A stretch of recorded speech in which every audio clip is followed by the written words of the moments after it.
बिस्मिल्लाहिर्रहमानिर्रहीम। अस्सलाम वालेकुम डियर स्टूडेंट्स। इंग्लिश ग्रामर का एक और सबक और मैं हूँ मोहम्मद इकबाल।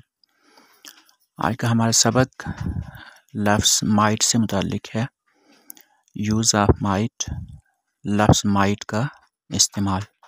MIGHT might.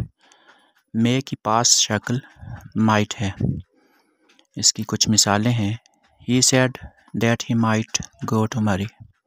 उसने कहा वो शायद मरी जाए। Eid might fall tomorrow. हो सकता है कि कल ईद हो। You might consult Ali. तुम अली से मशवरा करके देख लो। और ये दोनों जुमले दुरुस्त हैं। He may be talking to Ali.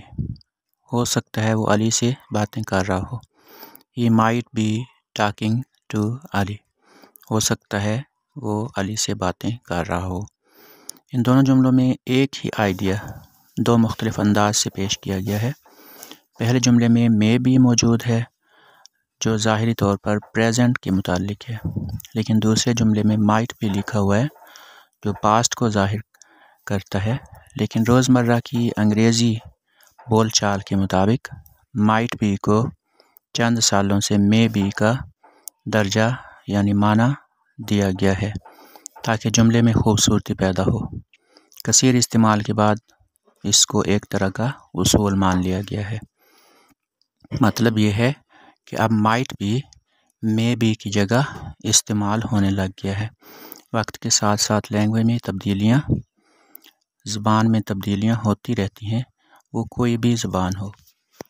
तो इस तरह से माइट भी अब मे बी के माने में इस्तेमाल होने लग गया है। अब ये नीचे दो जुमले हैं, इन पर गौर करें। इट मे रेन टुडे और इट माइट रेन टुडे। शायद आज बारिश हो, यानी दोनों का माना एक ही है। इन दोनों जुमलों का मफ़हूम एक ही है, लेकिन दूसरे जुमले में माइट की वजह से बारिश होने का इम्कान ज़्यादा ज़ाहिर होता है। माइट का इस्तेमाल इम्कान के ज़्यादा होने को ज़ाहिर करता है। ये एक छोटी सी एक्सरसाइज है। उर्दू जुमले को इंग्लिश जुमले में तब्दील करना है। उसने कहा था कि शायद उसे देर हो जाए। He said he might be late. भागो नहीं, शायद गिर पड़ो। Don't run because you might fall. शायद वो बावर्ची खाने में हो। She might be in the kitchen. और आखिरी जुमला है, इजाज़त हो तो मैं कुछ कहूँ। Might I say something?